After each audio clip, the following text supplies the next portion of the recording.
Welcome to Who Knew. We are fans of the current series of Doctor Who, and on this podcast, we discuss our likes, dislikes, and insights of the modern regeneration of the show.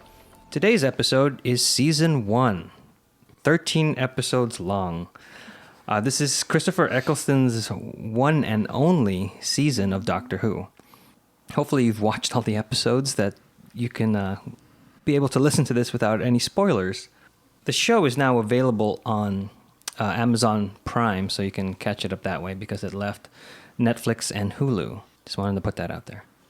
All right, we are here with everybody from the show and the previous episodes. Our episodes, not the series episode. Let's introduce ourselves. Hello, I'm Frank. Hi, this is Brian. Hello, this is Kelsey. Hi, this is Auburn. Hey, I'm Josh. This is Arlene. And this is Eugene. And hopefully everybody hears our voices and connects us now with who we are. Hopefully they heard us enough they times. should. The DVD sets are also available now. I remember when these sets were first available to us in the United States, they were like $100 for one season. Why? Because it's an import. It's a foreign commodity. And they rarely went on sale. Yeah. But the moment they went on sale, like, snatched them up. I don't remember, but I think I paid close to full price for the first season. Really? Because I wanted it. I don't remember.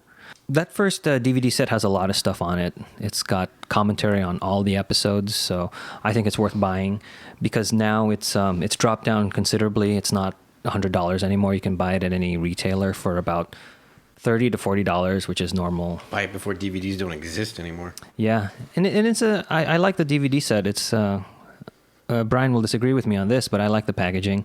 It falls apart. Well, it also looks like the TARDIS. I think that's cool. So when you get the original packaging, it's in a box, and you open it up, and all the discs fall out. Not on mine, but it's the TARDIS with the Doctor and Rose on the cover. And Maybe then your mailman delivered it on a pogo stick. I'm old school. I went to a store and bought it. But what a foreign concept to buy DVDs for like the season of something. I still do. I still do. You know, like people don't do that anymore. They're like, oh, it's not on Netflix. They just have them Watch it. streamed into your brain.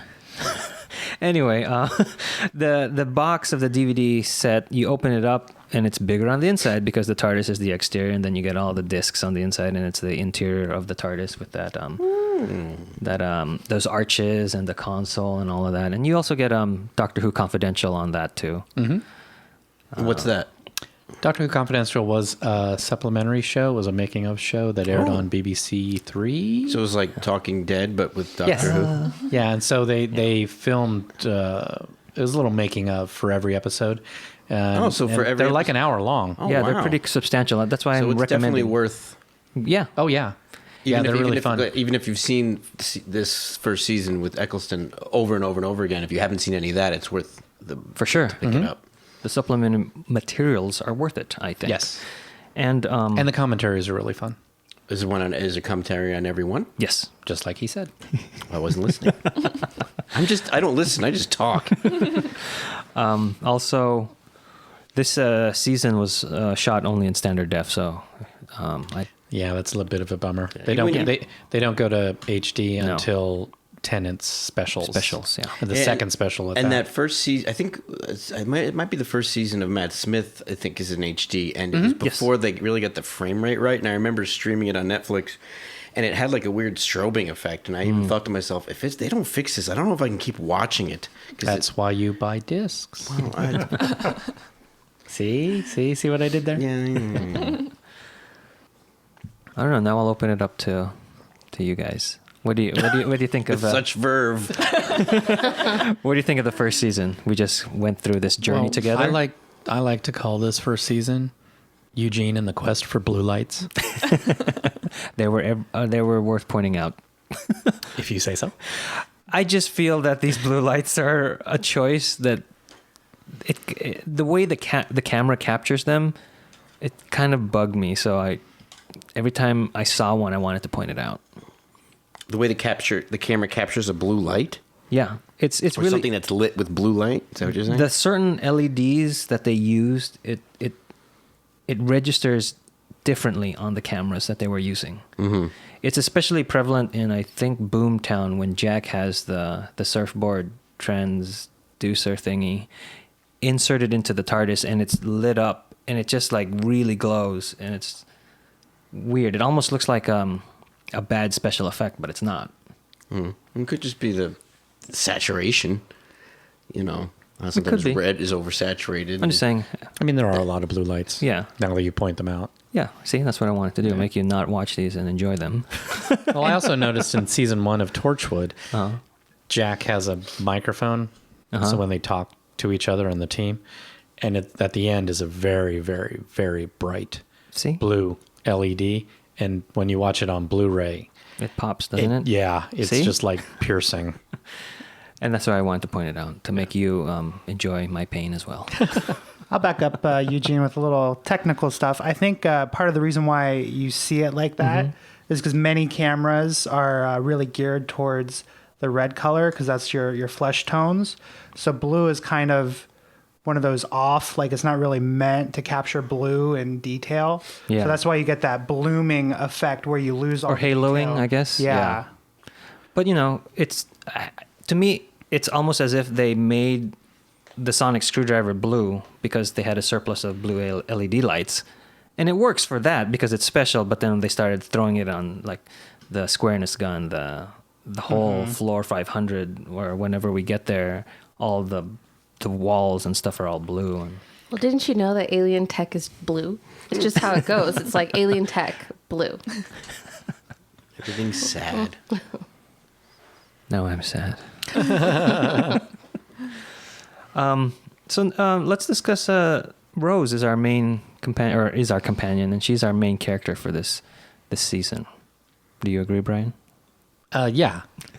Yeah. She's our companion. You mean not the Our main character. You know, Russell Davis and a lot of other behind the scenes people say that if you watch this series, Rose is the main companion, the main character of Doctor Who. Yeah. It's not the Doctor. It's sort of like Charlie and the Chocolate Factory. Charlie's the main character of that movie. Not Willy Wonka. Yeah, not Willy Wonka. Right. Well, I guess the movie's called Willy Wonka, but yes. It's but this is called, so this is Doctor Who, and the main person that they focus on a lot is the companion, which is interesting because she does have the biggest character arc for the series. You know, she just goes from the board shop girl to saving the world in one season, which is good. I don't know. I kind of wish they focused on the Doctor because he's the title character. Also dole his information out slowly about the war and like if we were with him too much, he wouldn't be so mysterious. Yeah, and also the Doctor is, even though this is a new regeneration, the Doctor is established. So his character arc, yes, he changes during this series, and he's damaged in the beginning, and he's healing by the end. But his character arc isn't as great as Rose's. As significant, maybe? Yeah. But also using Rose as our point of view. Yeah. For all the people who are new. We're the eyes into the whole Doctor. Yeah. And to see and even those of us who know the classic series, we get to see now this new Doctor. I mean, we know about regeneration, where she doesn't, and at the end gets totally shocked by it. So the purpose is you are Rose, and you can save the world with the Doctor too, kind of thing. Kind of that alluring. Pulling. Yeah, and I mean, I get the appeal. Yeah, people really gravitate toward her. In this, some of the other companions seem to take over, further on down the line. Right. Rose didn't seem to take over from the Doctor. It wasn't just Rose's story. He did evolve. He did change. He had a lot of characterization. Yeah. So that might be. I might be looking at this from the benefit of 9 seasons in. Yeah, because if you just look at that, like when he even at the very end before he changes, he says, "You were fantastic, and so was I." Whereas if you look at the season knowing what you know, the beginning of it, he's in this really dark, bad place, even though he was being playful in the first episode. So she actually helped him appreciate life again. Right. And while at the same time, vice versa, but then she also has the storyline with her mother. She has the storyline with Mickey. You know, she even has a bit of a storyline with Captain Jack. Mm-hmm. It is the first time that the companion's family are so predominant in this. Yeah. Her family, her life, her friends. Yeah. Well, that's a great way to bring the audience in to be able to relate to this crazy world. And that was one of Russell's, I was going to say tenets for the for the series. He said he always wanted it to be anchored with Earth because he says you write an episode about, Viridian 3. Who cares? We don't know those people. They're all made up. They're mythical. But if you bring it back to Earth, everyone can relate and everyone can have feelings about it. So he wanted a connection to her family. He wanted most of the episodes to, in some way, affect Earth. And I think it really does. I think he accomplishes that. I do too, yeah. Yes. But a lot of the aliens, they write so well, Jabe, and all those, that you still care. You want to know more about their planet and where she came from. So I think they did at least focus on those aliens really well. I mean, not to combat him, but it's like, yes, I understand his premise. He did both very well. But it's like, okay, you could take this out there. You can go a little bit further. It was probably just really in his mind to make it very approachable or real, the emotion, very emotionally realistic. Yeah. And he, because he was in a very tricky position at this point because the BBC, yes, they committed to it, but it was very risky. They didn't want it back. Yeah. It was, when it went off the air in 86, 87. 89? Maybe 89, yeah. Something they really wanted it Yeah. gone. and who was that doctor? Sylvester McCoy. Sylvester McCoy, yeah. And the irony is that his episodes had just started to get better. Is he the little guy with the hat? Yeah. And the umbrella. Right. And the jumper. The question mark umbrella? The question mark umbrella, yeah. And the movie did not help bring it back. Right. No. It was a time. So it was a big risk, a big gamble. There's a lot of weight on his shoulders. So I think his decision, at least for the first season, to root it with Earth and have a connection with a companion's family was a very smart idea. Absolutely. Yes. It worked. When I read about this behind the scenes background stuff, Russell wanted to, or he drew inspiration from Buffy the Vampire Slayer, with the big bad being as an overarching theme or an overarching villain through one season, and he also drew inspiration from Smallville. So In which way? that there's not much on that. He just says he did. Oh. Going back to the Doctor and Rose, it's definitely more prevalent as far as the hero's journey with Rose's journey as a character. She goes from ordinary girl, like Brian said, to savior of the world, where I think we're joining the Doctor in the last half of his journey, if you take the hero's journey as a journey, because he's already reached the lowest point in his life, and so now he's going back and seeking redemption.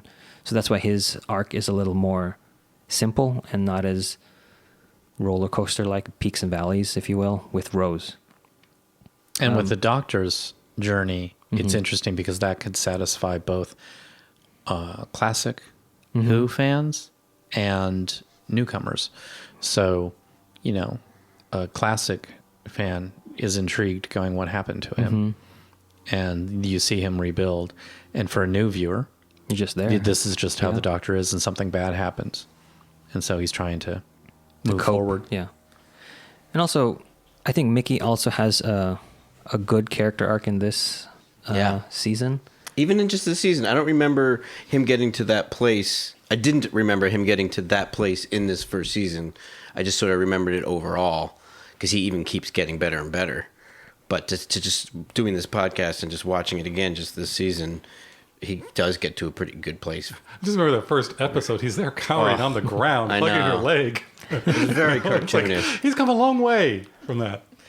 Yeah, well, you guys didn't like Mickey in the first episode. I didn't get to be a part of our first episode talking about the Rose. But I always liked Mickey. And I enjoyed seeing his character develop into something more. Because it's true, the first episode he is just kind of there. But I still liked him in the first episode. Can you like expand more on why? I don't know. It's just a good guy, I guess. I don't know, he seemed like a good guy. Good boyfriend But he for stank. Rose. I don't know. He was funny. His comic relief. And he was extremely loyal to someone who seemed kind of like didn't care at all. I agree with that. Him. No, yeah, I agree with you on that. But in some ways, that is real. Yeah. You know, they that were happens to a both lot really of people young. in life. Yeah, I mean and not just age-wise, but they didn't have a lot of life experience. So their life was just their city, where they were at. That was the extent of it. But Rose is mean to him. She is. We agree. She's kinda I agree. And he comes running when the TARDIS comes back, and then she's like, "Oh, hi, you're here." He's like, "I knew it'd be you." And she's like, "Oh, yeah, we have to save the Doctor." Like, okay, here we go again. Well, but she does say to him in that episode, I didn't need my passport. So she does want to see him. Yeah. Yeah. But then, you know, the world starts to come apart and she kind of has to go back to the Doctor to, you know, yeah. stop the world from exploding. Well, it is an interesting thing. They get more into it as the seasons go on, but like when they say death follows the Doctor, like, you know, is he inserting himself into a troubled situation, or is he actually caught? Like, if he wasn't there to begin with, would a lot of this stuff even be happening? Does he tip the domino more than not? These questions and more. I'm trying to think of this as this. We'll be right I back. see your point, but I think in this series he doesn't. And you mean in this? It's not first his season? fault. Right. Yeah. Yeah. And I said series again, didn't I? That's all right. That's what they call it. Oh, deliver international television shows for the 12 years like I do, and you'll say series. I cannot, like, maybe Boomtown is his fault. No, because she was there with her plan anyway. She was there. Yeah. So I don't think he was a butterfly wing. Right. No, I think he reacted and he contributed. Well, You know, and especially then, at some of yeah. towards The empty end. child? Because No, well- Jack kind of followed him. yeah, Oh, Because he wanted to lure someone to come so that they would purchase You could do the con. so if the Doctor wasn't there at all, there at all. And It aren't there would've- some wouldn't have, episodes- Jack wouldn't have gone to Earth. yeah. and aren't there other episodes where the antagonist was actually trying to capture the Doctor or do something, or Not in this season, destroy but it? yeah. Like with the Master's story arc, with all that bad stuff have even happened, if he wasn't trying to kill the Doctor. We're talking about season 1 though. Yeah. We'll go back to that later. I'll reprimand myself. What is this master that you speak of? I got a small question. Sure. That how old is this incarnation of the Doctor? Do you think? 900 years. He says 900. No. Like, how long was he the ninth Oh. Doctor? That's up to debate, yeah. but Because watching it just this season seems like, oh, so he was like this guy for a few months. But then you think about the time travel element and then all those adventures that Clive tells Rose about. It's just, but then when you actually watch the series past that first episode, it doesn't seem like he did all that much outside of the story. yeah, that is an ongoing debate. But I think most people have kind of come down on the side of he's recently regenerated in the episode of Rose. Right, I agree. But how much time actually happened for him in between then and when he became the 10th Doctor? Was it just this screen time of that we saw him with Rose, or were there times in between? Sort of, because when Rose was the hanging 10th out in London and he was off doing other things, like He's it's really to geek out. It's upsetting to me to think that the ninth Doctor only lasted for about 10 months in the universe, or whatever, a year. well, yeah, and it might be that that's true because he says he's 900 years old, Right. And in the Titanic episode, which is the beginning of season 4, David Tennant says he's 904. Oh. So at that point, they are going year by year. Each season is How equivalent many to years year. was Tennant there by then? 3. So it is Less It's only, than like, around a he year. does say that About it's a about a year. year. That The Ninth Doctor showed up, knowing about his ears and things in Yeah. the first episode, so it was recent. Yeah. And every time they come back, they're talking about, after Boomtown, delivering her, what's her name now? Margaret? Thank you. Delivering Margaret. And they had one stop, I think, after that, but then Yes, they get pulled Kyoto. off to the yeah, games. there are other So adventures going on. They're continuing on, but not for long. It seems like Not for long. There might be a few little things like that maybe about done. a year.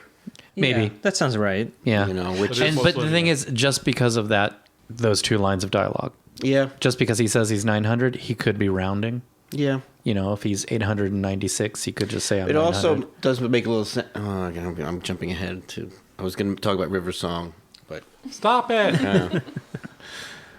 We're looking back, not forward. yes. Anyway, I was just thinking about that. Okay, well, we don't have a definite answer, but it's up for you to decide, I guess, and how you feel. Yeah. Yeah. Yeah. No, I agree. That's it. You know, That's kind of what I like about it. Yeah. It's indefinitive. It's mysterious, and either way works. Yeah. Just like, does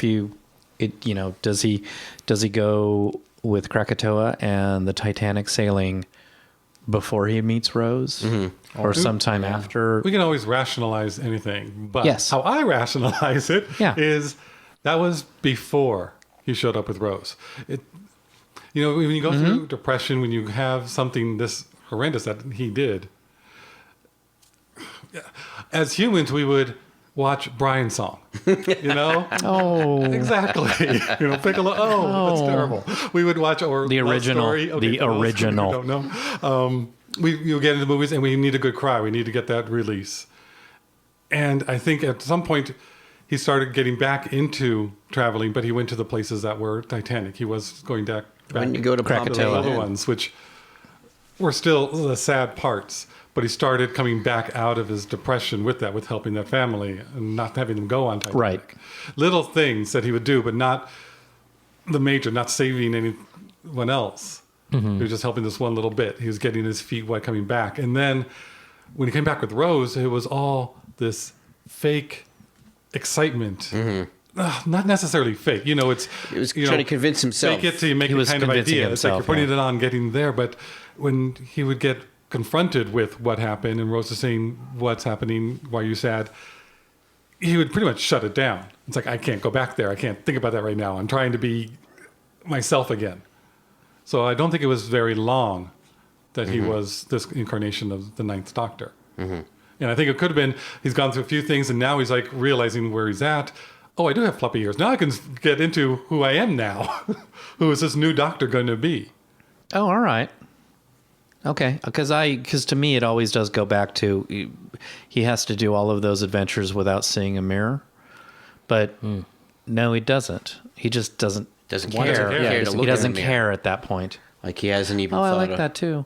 Because I always had it my little other theory way, when that it was Right. brand new. yeah. From when, it travels as a space. But spaceship, it goes away completely, and then when it comes back, he's done all the other adventures. And again, even within my own brain, I can have it both ways. You can have your cake and eat it I can. too. Anyway, time travel thing, right? So back to Christopher Eccleston as the Doctor, as the Ninth Doctor. In 2005, he won the Most Popular Actor at the National Television Awards and the TV Quick and TV Choice Awards for Best Actor. He was also voted the Best Actor by readers of SFX magazine. And then he was named Best Actor with 95.42% of the vote in bbc.co.uk's online Best of Drama poll in 2005. So people really liked Eccleston as the Doctor. So it's kind of sad to see him go, but his departure was also released or leaked early. Oh, no, really? Yeah. It was during The Empty Child. Oh. Yeah, so the third episode, people already knew that he was leaving and David Tennant would be the new Doctor. But that's also a testament to his acting because he still won all those awards and he got that much in a popularity vote with people who knew for 10 full episodes that he was leaving. They still liked him that much. Yeah. And I thought, he, in a post 9/11 world, he definitely brought something to the Doctor with that sort of even survivor's guilt, but not so much as, let's say, the Man of Steel. Yeah, that's a good. Bring that up. That's a good point. Because it was only a couple years after September 11th, so just the fact that the idea of survivor's guilt and stuff like that was still that fresh, and also too, I think it's a testament to him because his outfit was so pared down that it really was all him. There were no gizmos besides the screwdriver. And even that was very subdued, Minimal, yeah. So there weren't any trappings that made him stand out like a silly clown in a good way, like Tom Baker or the other fellas. So it was him that made it. I'm about to repeat myself. I think I made my point. Yeah. Yeah, I for sure. liked him. It's just he becomes this like charming type person, which is weird because in anything else that you've seen him in, he's usually like a villain. Right. Yeah. So for him to be so charming, it's like, wow, I really like you. So Makes me sad. And he took the role to Seriously. stretch himself. Yeah. Yes, but he wanted to do something different. Yeah. Yeah, I really appreciated all the humanity is great rah-rah speeches that we got this season. And watching it made you feel better about yourself and what you could be capable of doing and how you could impact the world for good. Yeah, it really, this particular season, and like I said, when we first started the podcast, this is where I came in and I didn't know much about anything, that really was very introspective. Is that the right word? It really made you think about yourself, like a lot of the speeches and a lot of the different episodes, and him and his performance, how he would be all, reasonably goofy, and then he'd switch to be so poignant. Of course, it's the writing, but his performance, it worked, and it would make me think a lot of times while I'm watching, like, yeah, that's right, and it really drew me in emotionally. Yeah, I'd like to talk to some of those exchanges, or do you want to answer that first? Well, I was going to say that's exactly right. But that writing in the hands of a bad actor would be terrible. Oh, absolutely. It would totally become farce, cartoony. Well, even that moment with Jabe, where she says, and he doesn't even say anything to her. He was a single tear, whether it was placed there on his face by makeup or not. I doubt it, but he didn't have to do anything, and it brought it to a very real place when he's talking to a tree lady. And for me, it's at the other end of the season when he's on the Dalek ship and they run back into the TARDIS and he shuts the door. Right. And the Daleks are firing and saying exterminate. And he leans his head up against the door. And you can hear the Daleks firing. You can hear them say exterminate and some other things. And you can see the pain on his face. He doesn't have any dialogue. You don't see Rose. You don't see Jack. It's just him with his head up against the door.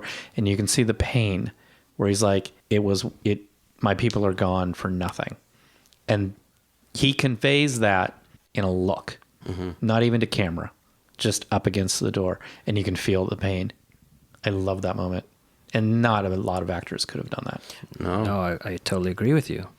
Sorry. So, Frank, you were going to say? I thought the writing throughout the season was great. And there's some exchanges that I really liked when the Doctor is telling Rose about the Earth and what he feels the Earth moving and rotating, how much he feels of that. His exchange in Dalek with the last Dalek and him being the last Time Lord.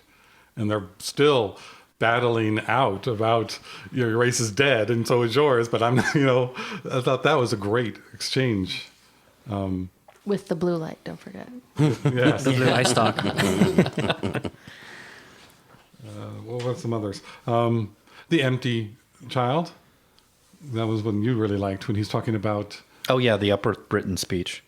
Oh, yeah. I love it. And The it just motivational. ends with, until one tiny, damp little island says no. No, not here. A mouse in front of a lion. You're amazing, the lot of you. I don't know what you did to Hitler, but you frightened the hell out of me. Go on, do what you've got to do, save the world. That's great writing. Something you said just also made me think about, I always like when this Doctor started to figure out what was happening. When he figured out the clue. The Bad Wolf? Oh, no, just about anything. Oh, anything? About every episode. Like when he figured out, I have to, Rose's father has to die, or whatever. You just, like, the thinking on his face. Like the other Doctors, went, kind of Shazam when they figured it out. But he the fact that there was something about when he started to figure things out that I found very compelling. I'd have to watch it specifically again to really understand what I'm thinking right now, but it definitely came up, and I can kind of see him start to figure things out a lot. And Frank, you said with this Doctor, he likes the process. Yeah, he likes, sort of what he I likes mean. his figuring it out. He likes he likes going through the steps.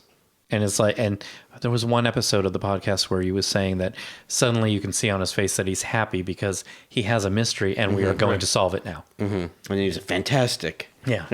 He does like sparring, with Margaret in Boomtown.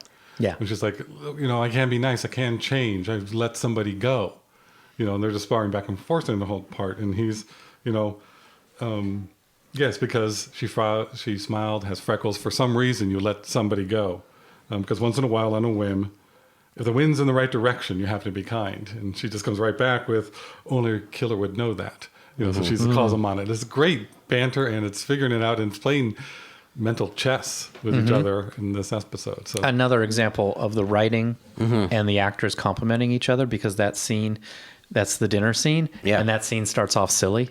Right. With the cute Looney sound effects. Tuny. Yeah, very cartoony with the sound effects and the darts. And then you get down to here where only a killer would know that. Yeah. And the look on Eccleston's face where it's like, she scored a point there. She got him because it's true. Yeah, just speaking about everything coming together, I think it's one of those things you don't even realize how well this season works and comes together until you get farther into some of the later seasons that are airing now as we record this, I think, where there's a little bit more of a disconnect. I know Kelsey and I stopped watching or took a break watching some of Capaldi's work just because as writers changed and as actors changed, it stopped having that good gelled quality of everything coming together perfectly. And you don't realize that until you go back and rewatch these first seasons where, the writing, the acting, even though the VFX maybe not top notch, like just everything came together with the camera work and editing and music.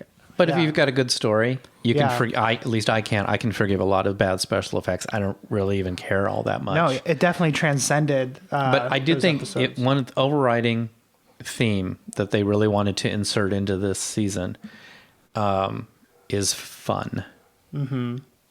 We had silly. Which season? This season. This The one season. we're talking about. Yeah. Okay. the one with this death Season toll? 1. Right. Yeah, because it's still fun. Because I don't know about that. Well, We had because- a lot of death in Yes. this season. yeah. This is fun. And But- it was I have that some was of them not written fun. down. I have some of them written down. Yes, There's let's Clive, honor Dave, all the lost Yeah, sure. characters. Yeah. Let's take a It's a moment. moment of Go ahead, silence. Frank. Clive, Jabe, Gwyneth. The complete British cabinet is gone. That's no big loss. Don't forget our space pig. Our little space pig has passed away. All right, you got me with that one. That stupid scientist Simmons, who was with Van Staten. Yeah. The countless security guards. There's Suki, Satellite 5. 5, yeah. She was a rebel. Yeah, I know who she is. You looked at me that way. Mr. Cleaver, nobody remembers anyway. He was that scientist child? for Boomtown who's telling her there's something wrong with this. Yeah. What about the guy on But- on the second episode, the blue guy? Did you mention him? Oh yeah, the Ruffalo. No, I didn't. And the steward. Buffalo, and then the Stewart. plumber lady. See, there's too many. but- There's so many. of Linda these. with But- a Y. Or And Okay, Roderick. but wait, but Well, but my that's not- point is, especially if you compare it to current seasons, okay, there's just as much death in the current season as the first season that we're talking about now. But like, I'll even take your list. You talk about Clive dying, and that's sad. But what led up to that? Clive had a really good fun, I'm a conspiracy theorist nut who was right.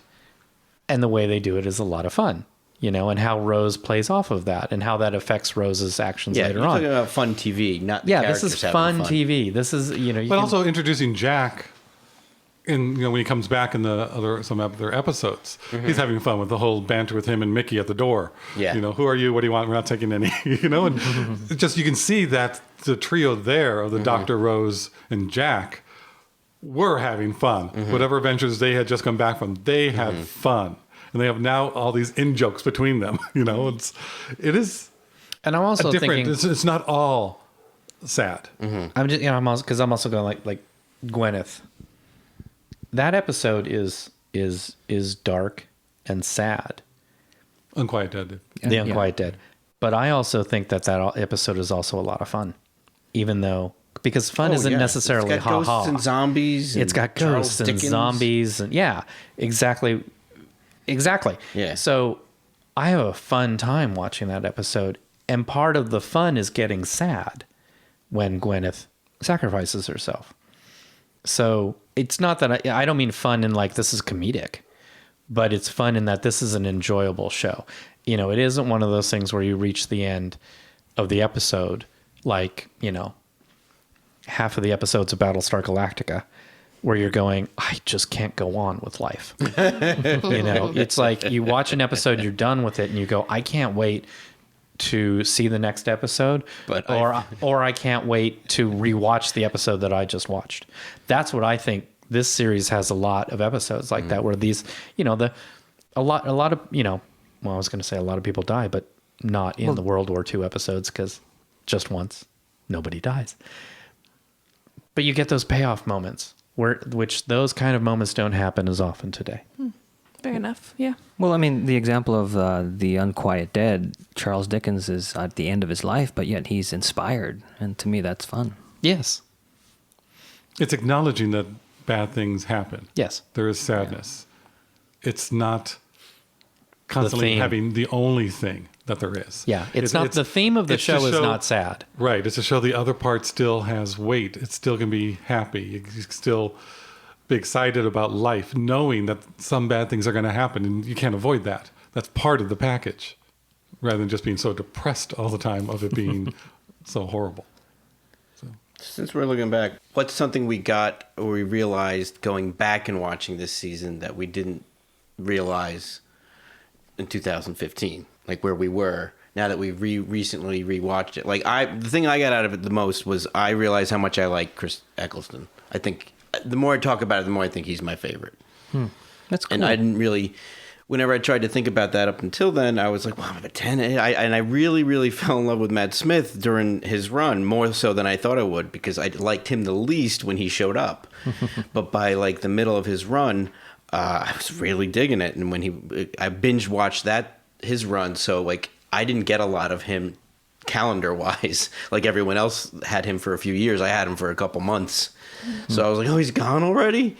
But watching this for the podcast again made me realize that, Eccleston's my favorite. He's up there, yeah. Eccleston's been my favorite. Yeah. I was just sad when he was regenerated. I was like, oh. It didn't have that same emotion. I feel like he had such emotion in his facial expressions that I think brought a lot to the Doctor.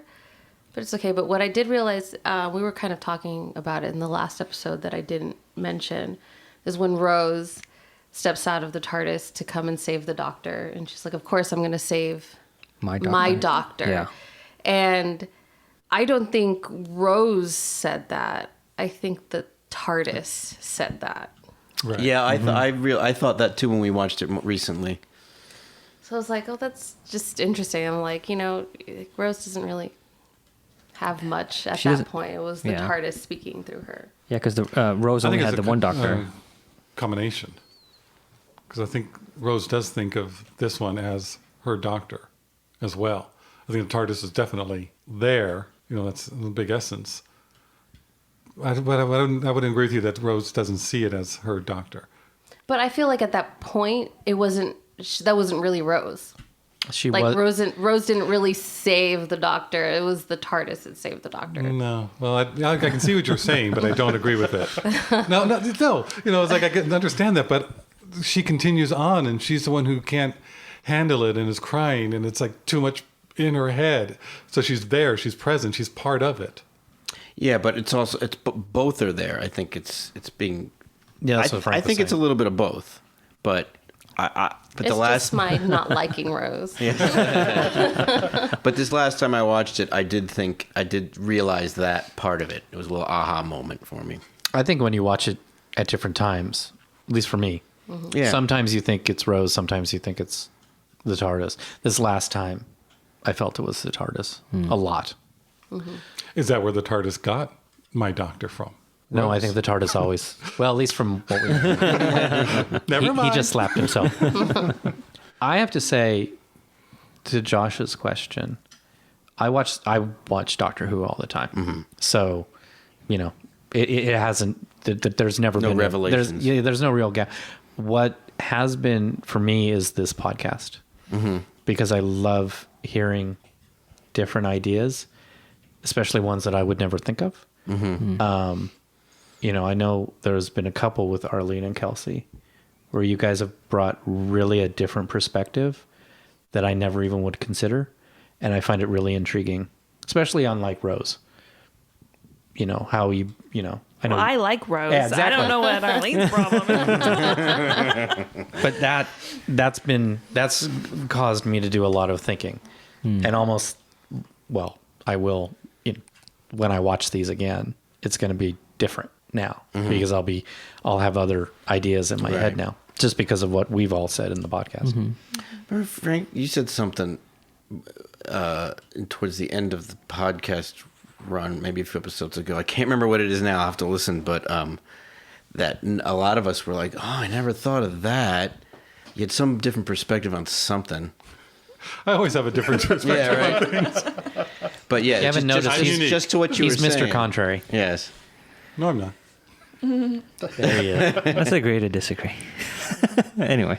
One of the things that I found that I noticed this time around new I noticed rewatching season 1, there we go, was noticing all the potential companions. And I don't know if that's something that continues throughout.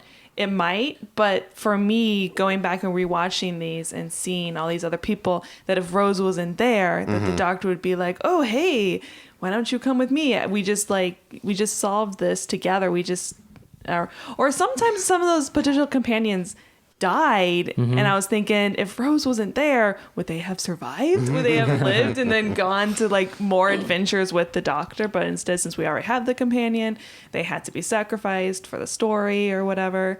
But that was fun to watch these and be like, ooh, they would be a good companion. And I think we should name some. Go through some of them. Oh, well, Linda with a Y, Jabe. Linda with a Y, she was set up for that. She was written for you to have that reaction. Russell was intentionally, that he was trying to throw off people thinking that the doctor was going to die, even though people knew that Tennant was coming on board.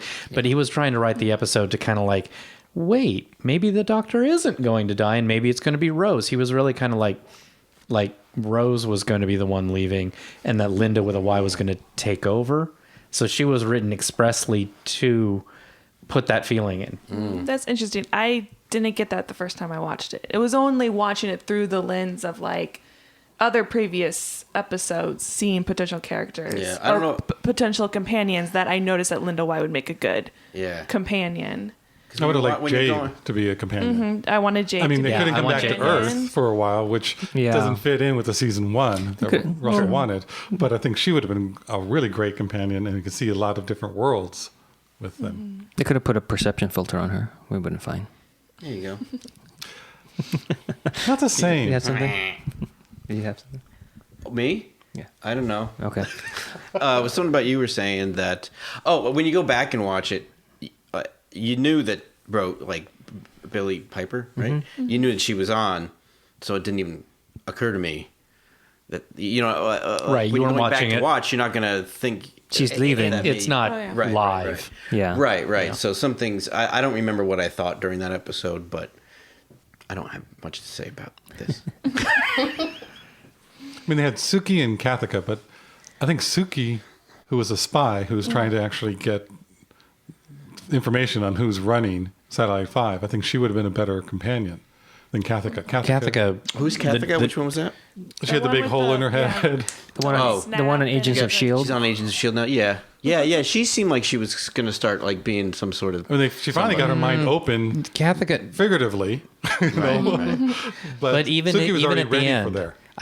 even at the end, I think Suki could have been, but I don't think Kathika, I wouldn't put her on the list, because even at the end, she doesn't change enough for the doctor. He's already pretty much written her off. Well, I think he also leaves her there to fix things, sort of. Like she's Yes, he she's the does. seed of germination of change. Yes, he does. And if he really liked her, he wouldn't have. Yeah. And who was that in that same episode? the guy who traveled with them, Adam.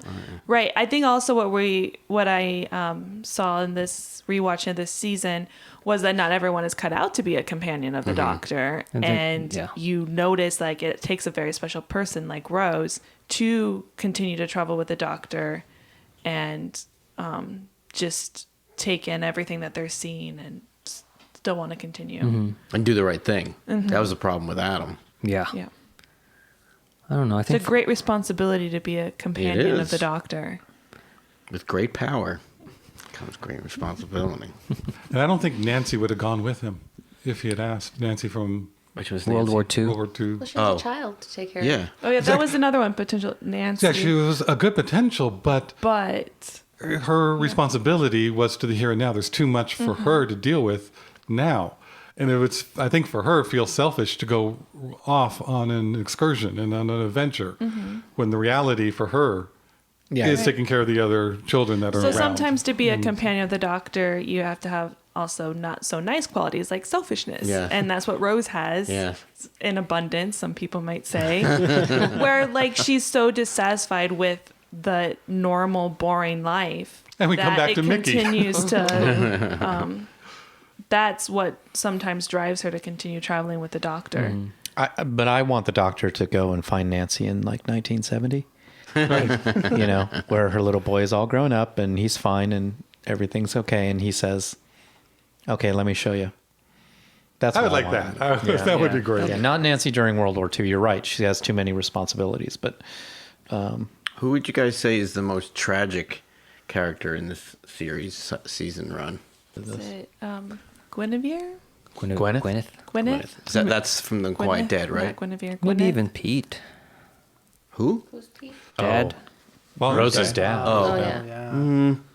No, well, Just because he like accepts that Clive. he has to die. Clive. You I know- think it's... Okay, well... Who would you think? I think it's Gwyneth.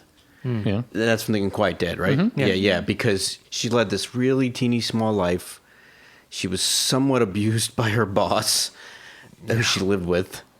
And then she basically, the minute her world opened up and she got some balls, she sacrificed herself. She didn't like live a life. So I think it's very sad. But she didn't know that she was going to die.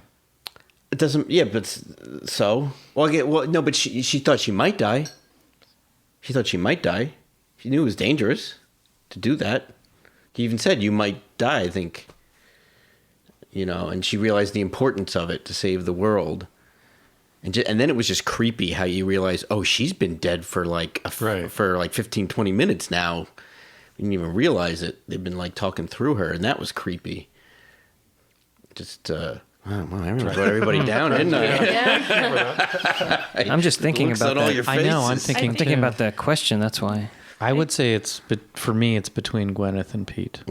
Yeah, I mean, for me, Pete, to continue my answer, is that it's sad to see him like get this thing, this almost gift, and then know that he has to die. Okay, but it's not an almost gift. He is given a gift. No, And it's a great gift, and it makes him okay. And he still gets to save his daughter Yes. Yeah. on purpose.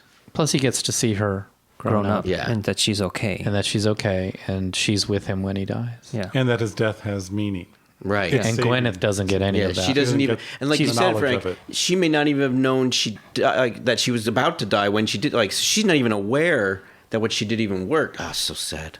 Yeah, so Well, I'll go towards her for my vote because that for is me, more tragic. For me, Pete, because he knows he's gonna die and then willingly going to his death, you know, rather than like not knowing. But it wasn't a heroic act of dying. It was he was meant to die, and But it he wasn't- got something extra Yeah. out of dying. But I still think it's sort of heroic, like any sacrifice. But for I still- himself, I still think it's- it's heroic. It is heroic, Yeah. but it's also towards the end. It's like the rest of the planet is pretty much gone. Everything's gone. There's nothing left This is to the only do. way to Yeah. fix it. It's Yeah. not just jumping in front of the bullet to try and save someone else. It's like, this is it. Either you die or we all die. And so his rationale is different, where it's not just trying to save. It's no, this is the right thing. This is It was what he has supposed to to do. be. It's But he also doesn't. But he doesn't doubt it, though. It's like once he figures he figures it out. That's what I like and that's about where him. the time comes. It's like most of the world is destroyed just because they don't know what to do. But once he figures out what he has to do, he basically just says his goodbyes and does it. Right, which is heroic, but I don't think that's as tragic as Gwyneth. Oh, I agree. I thought that was our battle of which one's more of a tragic. heroic. It was heroic, and it was like, yes, you have to do that. I thought you were saying it wasn't heroic. Sorry, enough. no, that's not what I at all meant. No, it was heroic, but what he got was extra time to say his goodbyes. Yes. Right. And what I'm Gwyneth with got you. was nothing. Oh, yeah. Like, she had a pretty crappy life. Oh, Yeah. yeah. She didn't even have Because anybody to she say was- goodbye to. Yeah. I'm not she was disagreeing just with you, I'm just- used I know. for her gifts. And then Yes. dies for her gifts. Yeah. So it was like, well, maybe she died because just to end her misery. I will be. say Pete's... I don't think she was in misery though. I She mean, was that was really the life. sad when she was talking to Rose and telling her like But the stuff that See, I didn't she get it. I can got that that's sense more from the her. time period. Yeah, and this is exactly. Yeah, what they were you're all expected. sad, but still doesn't make her any less It sad. wasn't- Just because more people, because she had I mean, she didn't have a misery great and company. life, but she wasn't, being whipped physically. She wasn't Emotionally it was, whipped.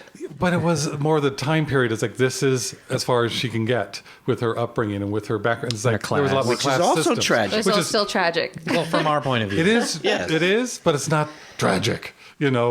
But her death was tragic in that she's trying to help, and she, like you said, her mind was just starting to open up, and she Right. just started to see other possibilities, and so she's trying to do the right thing, and you don't realize 5 minutes later that she's already dead and she's Yeah. already sacrificed.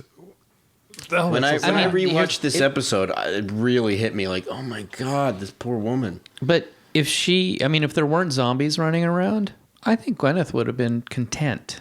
Well, yeah. Happy, no. But content, yeah, I think she would have been content. That's what I was trying to say. That's because that was the time period. That was the lot in life that she was born into. The Undertaker's not particularly happy either. Does he survive? No. Yeah, they get him, don't they? Yeah. So I think, and like you say, I mean, it completely tragic because the moment she is exposed to a greater world and seems to, her initial reaction is to, get away from it, where she's telling Rose, don't think like that. But then Rose just, does kind of like, well, wouldn't this be good? Mm-hmm. So her mind is being opened. Yeah. And then, of course, the doctor brings death. And let's not forget Van Statten, whose mind was erased and left on the city streets. But that's more just. Coming from the highest of highs to the lowest of lows. Were you going to say something, Kelsey? I was going to offer up as a tragic, or what was your question again, Who Josh? do you think the most Who's tragic character is? Okay. I would like to offer up for discussion the most tragic characters in this season being Mickey and Jackie, because they have to deal with Rose choosing the doctor over them, and they have to, when she does come back to visit, she talks about how mundane their lives are and how they can't see the big picture. And so they're like, Mickey loses his girlfriend to the doctor, Jackie loses her daughter to the doctor, and I don't know, that's kind of tragic, I think. To me, that's pretty tragic. And Don't forget the missing year.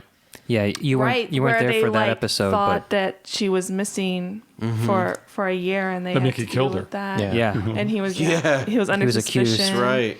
Yeah, but I think in the next seasons that we're gonna watch and discuss, like some redemption to their what their characters are dealing with right now. I feel they get redeemed in the next coming seasons. But yeah, so just interesting. Yeah. If we're talking Yeah. about tragic characters, I think Mickey and Jackie's characters are pretty tragic this season. Yeah, up to this, like you said, up to this point. If we're just looking at this season, then you're right. I don't know if I would call them tragic. Well, this is where Rose causes the tragedy. Yes. Right. Yeah, well, I guess, I mean, if you think it's because someone's actually dying, but I do think the fact that they're living, the most important person in their lives it's taken out. almost can care less about them, it Yeah. seems. And that's sad, but the two of them, for the most part, express their opinions They on do, that. yeah. So they're not just taking it, No. so. And by the end of the season, they've come around to help her. So yes, the doctor may have taken her away, but Jackie shows up with the truck to open up and help Rose. Yeah. Yeah. And Mickey's come around to trying to do it with his little car, which didn't have enough horsepower. Well, again, it's like the wake of the Doctor. Like, he saved the universe, but now all his people were killed or locked away. And in the wake of Rose helping, like, everyone's life, and the doing something good leaves a wake of bad things. Yeah, he does damage. And through Rose's decisions, Jackie and Mickey's lives are damaged. But they're a lot more interesting than they would have been. True.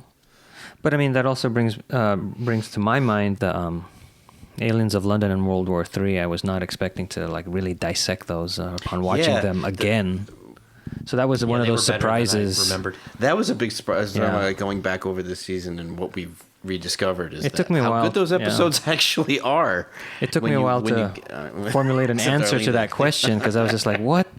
How much good is in those episodes? Let's put it that way. That sounds better. Yeah, because If they overall, got rid of the gas, then I think it would have been elevated to a lot better of an episode. yeah, because they tackle some like really deep stuff in those issues. Issues. They tackled issues in those episodes. And maybe the Prime Minister's aide is the most tragic figure. Yeah, I know. Or the Tony Blair lookalike that never got to show his face.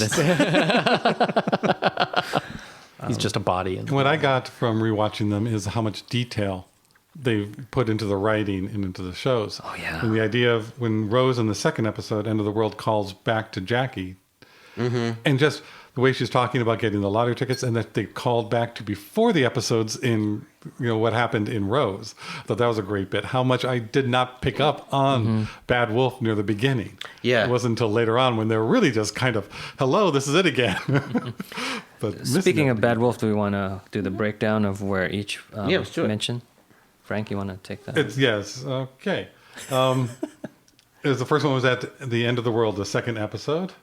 And where? Moxa Balhoun was talking to Face of Bo in the foreground, talking about there's a Bad Wolf scenario. Gwyneth sees the Bad Wolf in Rose.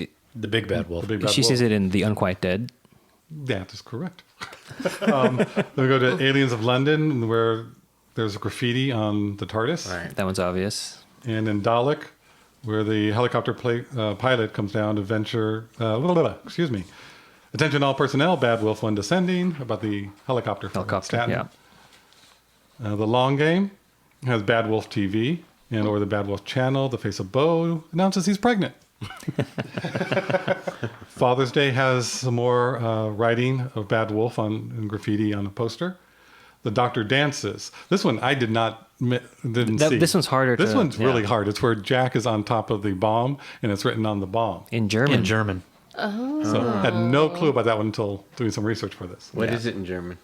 I don't remember. And it also Bad was wolf in German. Schlechte Wolf. From what this is saying. Bad Wolf 9. That's Bad Wolf. No. Boomtown. The Doctor notices, of course, Margaret's power station is Bladlug. Then in Bad Wolf It's the title of the episode. is the title. And also, I think that's where it all would originate. Because we had this discussion of, did she come up with this term, or how did Bad Wolf become her catchphrase that she sent throughout time? And I think it really was Corporation. the Bad Wolf Corporation. And so she saw those words, and those are the words she chose and picked and then put through time. Yeah. Yeah, I agree with And I that. scatter them. Because it would lead them back, or lead her back to that place in time, Right. because the Bad Wolf Corporation is there presently. And in Parting of the Ways, Rose realizes the significance of the message written through all the time, because of how to get back to the Doctor. Right. And it's also not the last time. Well, did you know that was what I was going to ask? I mean, I know it's not the last time, but is it as prevalent No. going out? No, because we're done. But what they did nicely, that I know some people had talked about, is they have kept Bad Wolf going since you'd put it throughout time. In season 2 and in further seasons, they have references to Bad Wolf. Right. And they even reconned it. So, when and they that's got why, because she's like a ripple in time. It goes in every direction. Yeah. Right. And in the Invasion, let's see, which one is this? Patrick Troughton's 1968 The story. second Doctor.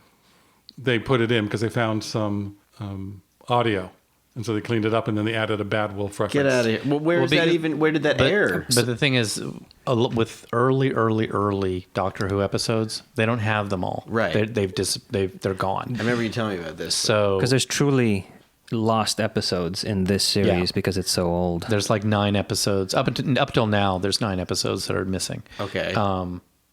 And so what they've done is some of them they have audio for. So they've made animated. Oh, and where are those? On the DVDs. Oh, the DVDs. Yeah, Another reason to buy the DVD. And on one of these, it's on the animation, isn't it? Yeah, it's on the Right. Yeah, so on one of the backgrounds of the animation, it says cool. Bad Wolf.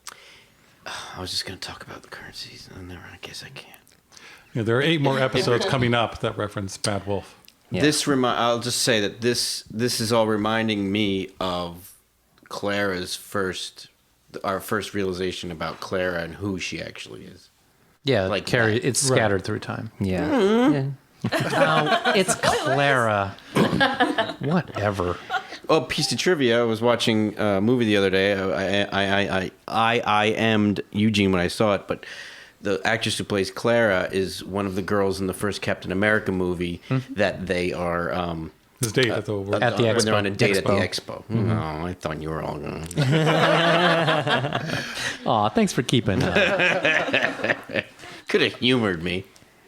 Oh, wow. Really? Yeah. No, really. Oh, that's so cool. I need to watch it again.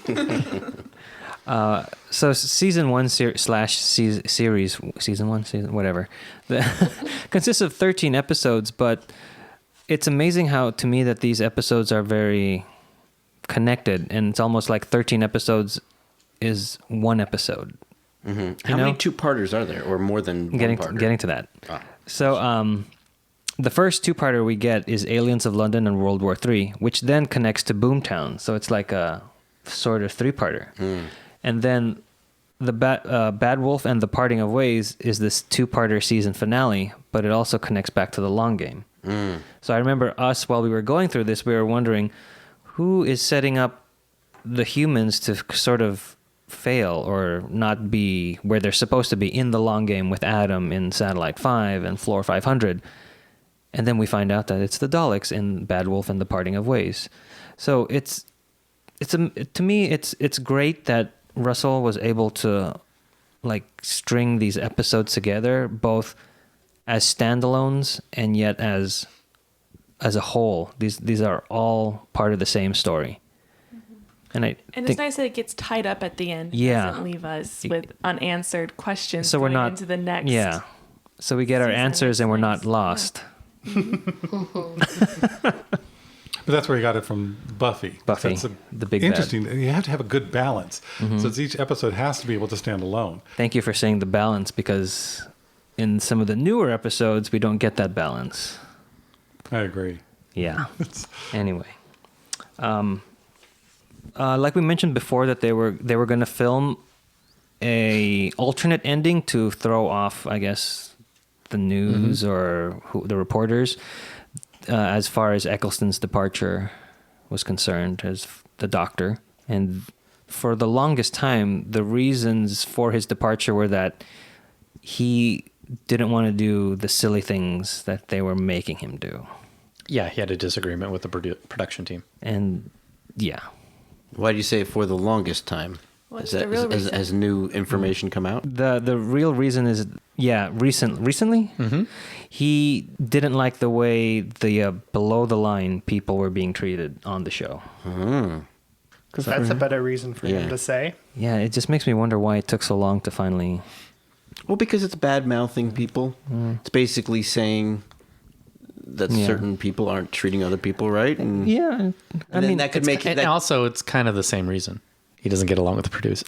Well, yeah, there you go. True. So, I just think it's funny how time has sort of, like, in the beginning, it was sort of this sort of rosy color, not rosy, but like tinted way of looking at the departure.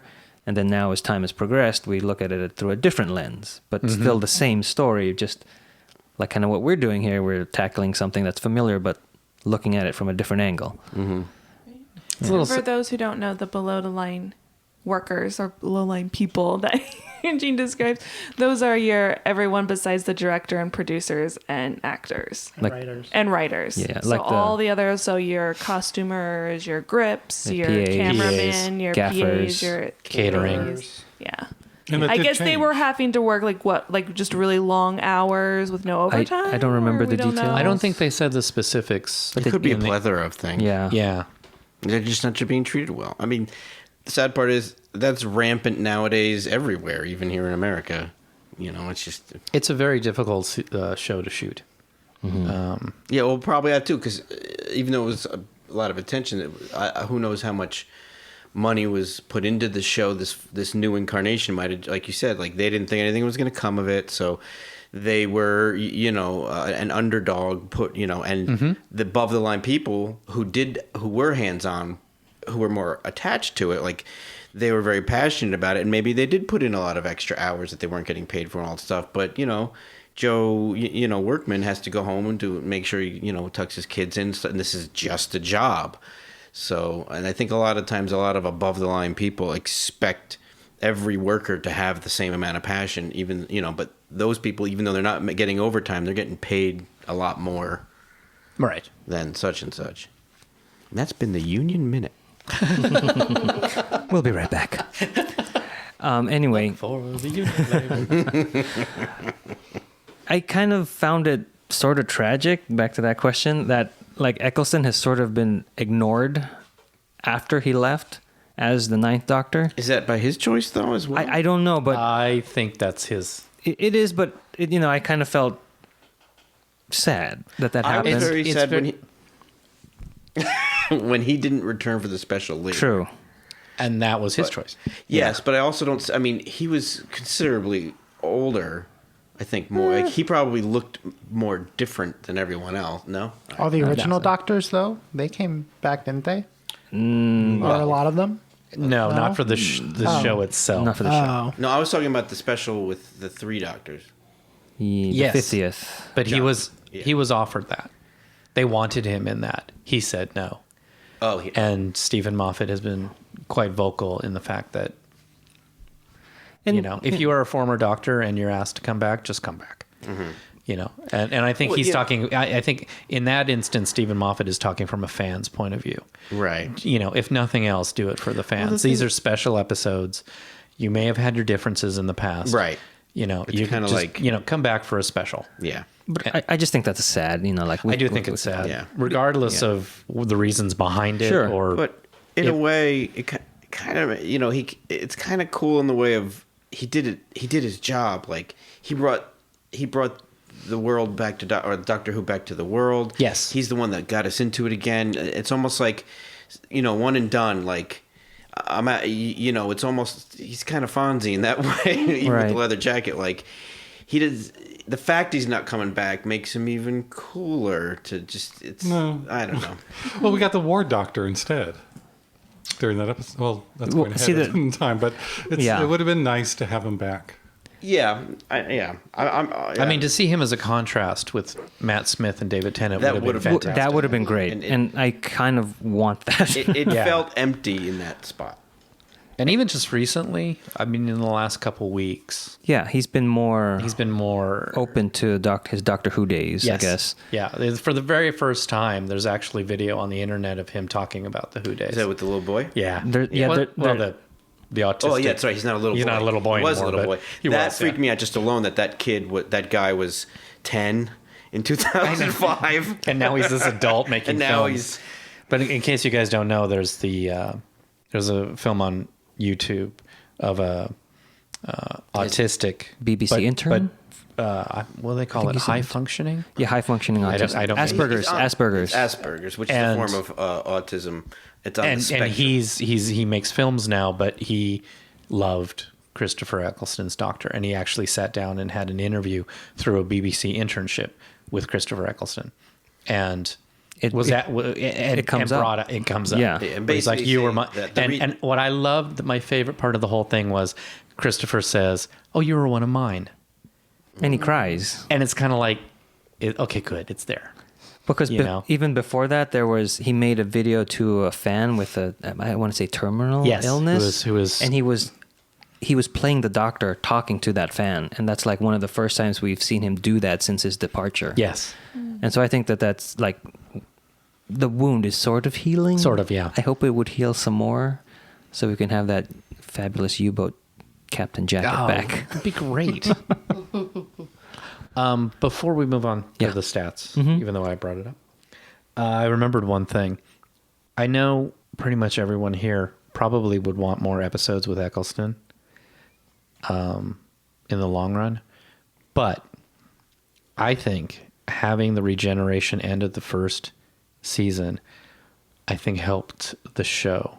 Yes, in the long run. I agree with that too. Even because though it solidifies what Doctor Who is, and Doctor Who has always been about the Doctor and not the actor playing the Doctor.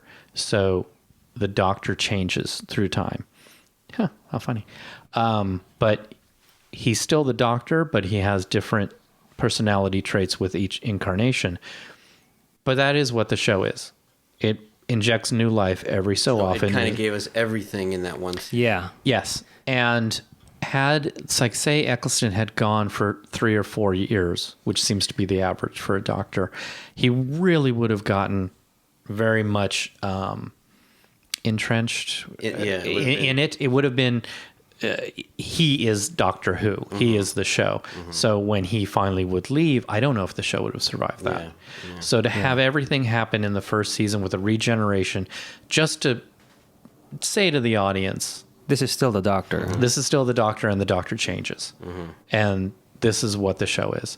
I think that really, in the long run, for all of us, it was 11 years later, it was for the good, the greater good. It was for the greater good. Yeah. Now, though, 11 years later, boy, let's go make 11 years later. Let's go make the second season of Christopher Eccleston. I want to see him on the Titanic. Let's get James Cameron, and and all those blue people.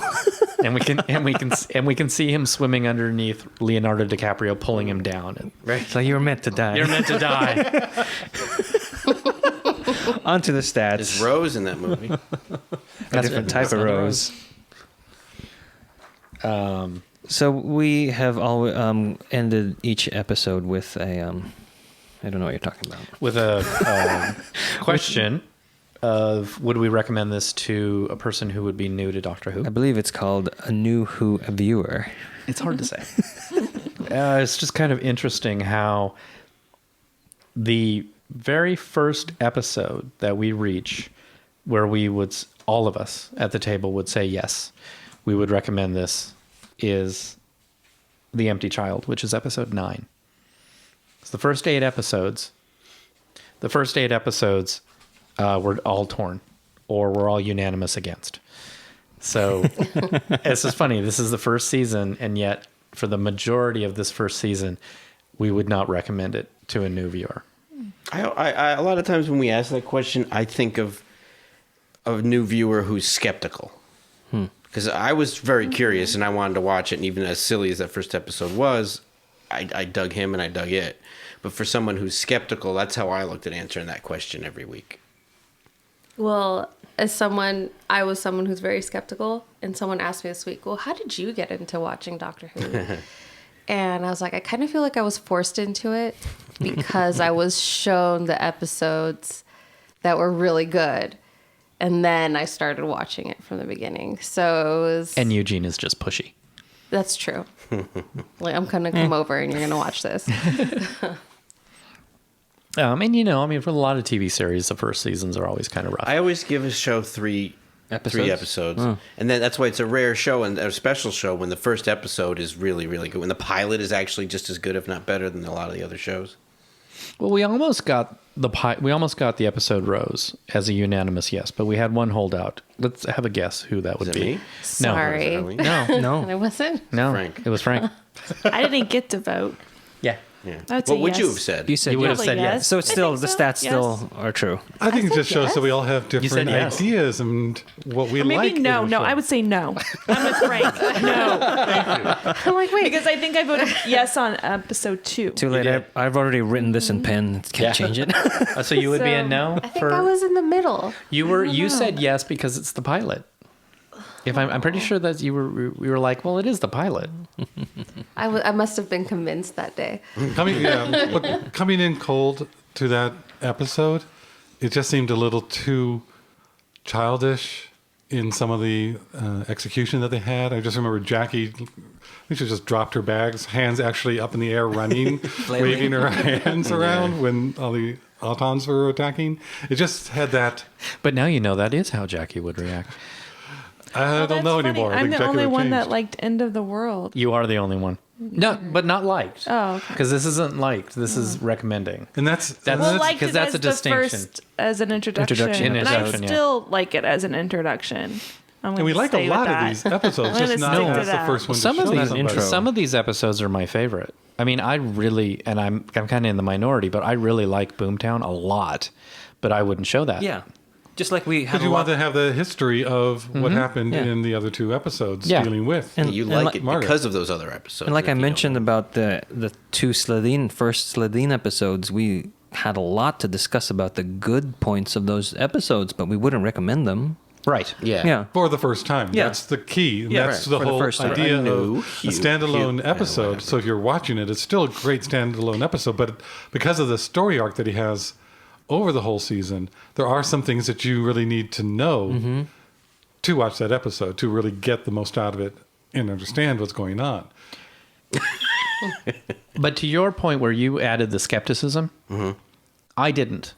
So when you say, for a skeptic, that if we specifically said to a person who was skeptical, I'd probably change some of my answers. Like Rose, I would probably say no to Rose because of the silliness. To a skeptic. But I just in my head was thinking introducing this to like a nephew who's 10 or a person who, I have friends at work or like Eugene. Eugene's a great example. I know Eugene. I know what Eugene likes. Yeah, there's a certain type of person who will be willing to accept certain things. But then I have other members of my family who, couldn't be caught dead watching Star Trek. Yeah. That's why I don't talk to them much. I would never. Right. I've never watched an episode of Star Trek. Get out of my house. None? None. Ever? Ever. Okay, what episode do we recommend? Pause this podcast. One to beam out. All right. This graph here, are we going to make that available on our website? Sure, we could. Yeah, That'd be a good idea. To be able to look at. I like that I do idea. remember I think wanted we to change one of them, but we can't because it's on actual paper now. No, it was written in pen, Eugene said. But okay, you know what? If we're going to do that. But wait. But I remember it's Arlene who told me, what episode? End of the World? Or no, Unquiet Dead. You convinced me. Yes. Changed my vote. Yes. So I do to have a no. to a yes. No, What? you're no. Maybe it's End of the World? I don't know. No, yeah, so it's a yes. She wants to make it a yes. I'll check again.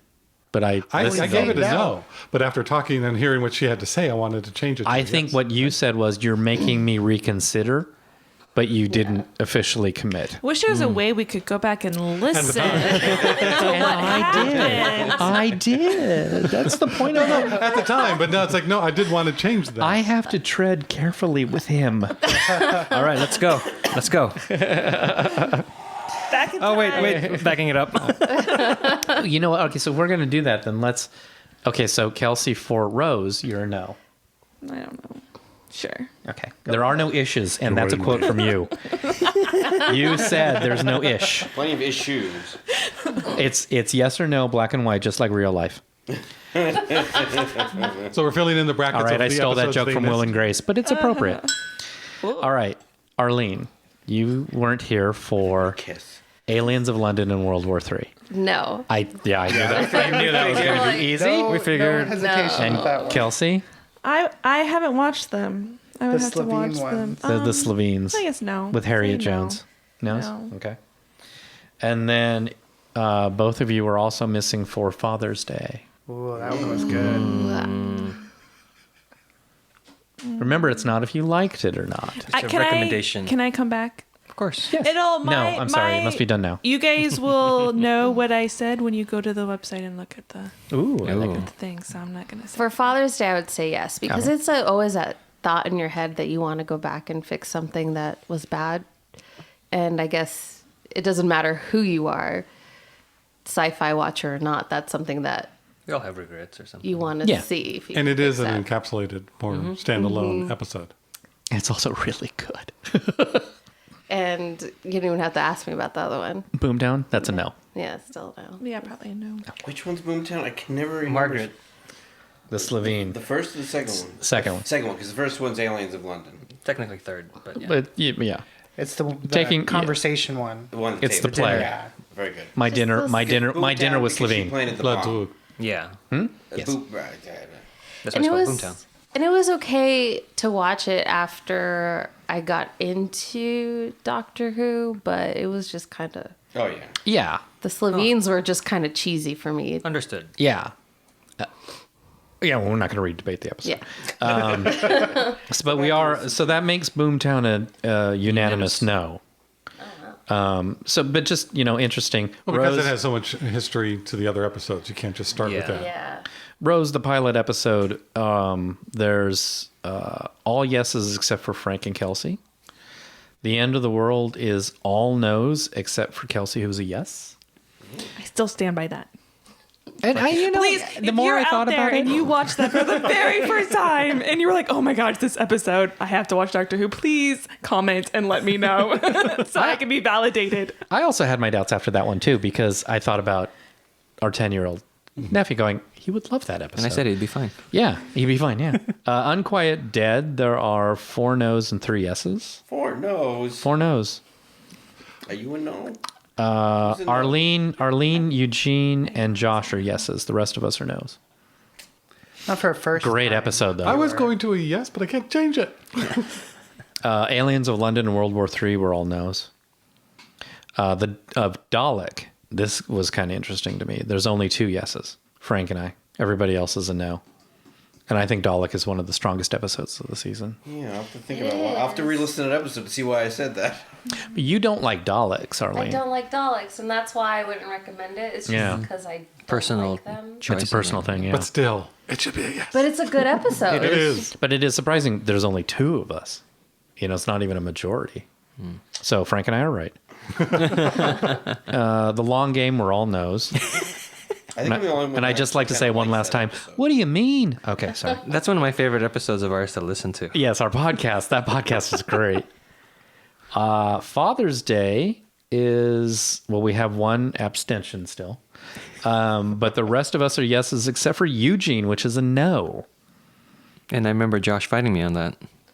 Why is it a no? I wasn't here. Because to me, that episode carries a lot with it, and I'd like the person to get to that point instead of just watching that cold. That was my personal reason for that. You want to have history with Rose and Jackie. And Jackie.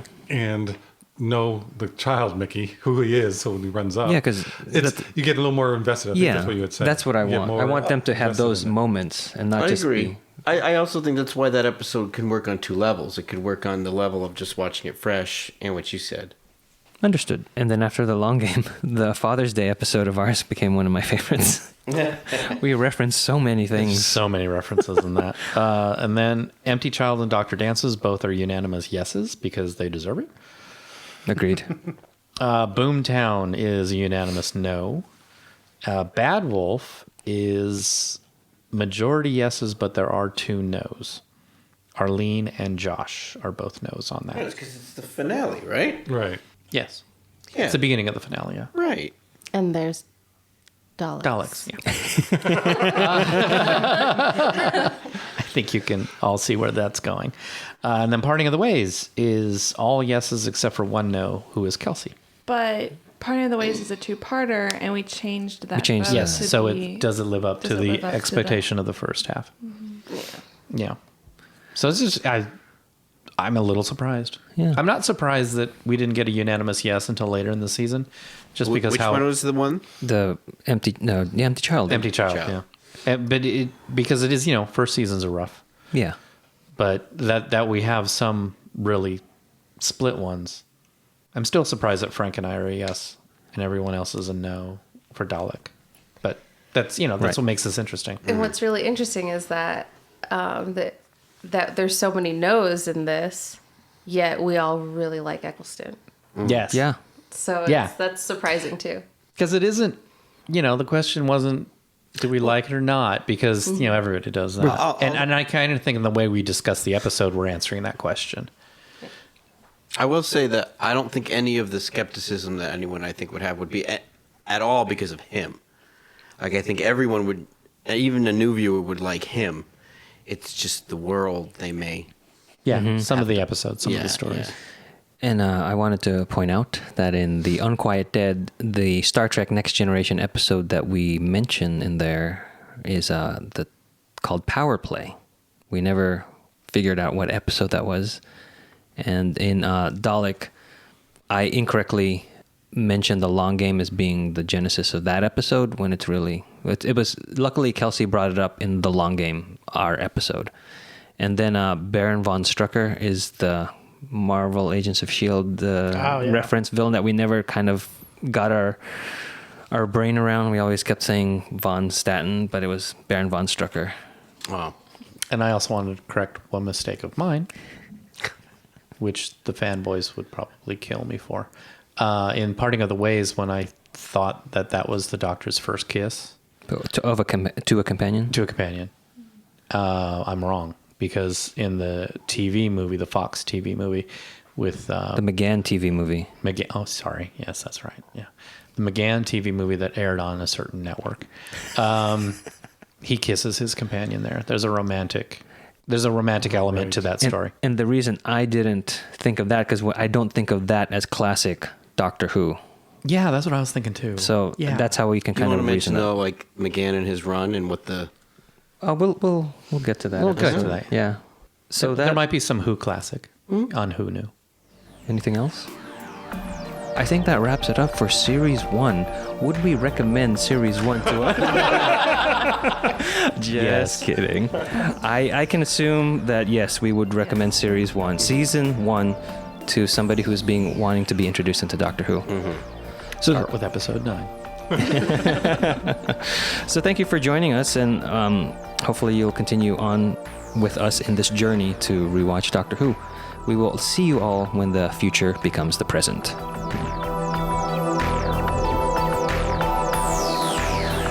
Thank you for listening to this episode of Who Knew. Our wonderful theme music is by Michael Grady.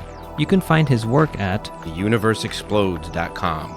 You can find this show in several places. Follow us on Twitter at Who Knew Podcast. Subscribe, review, and listen to us on iTunes and Stitcher. Or our YouTube channel, youtube.com/Who Knew Podcast. All of our episodes are on whoknewpodcast.com. You can leave comments there or email us at whoknewpodcast@gmail.com.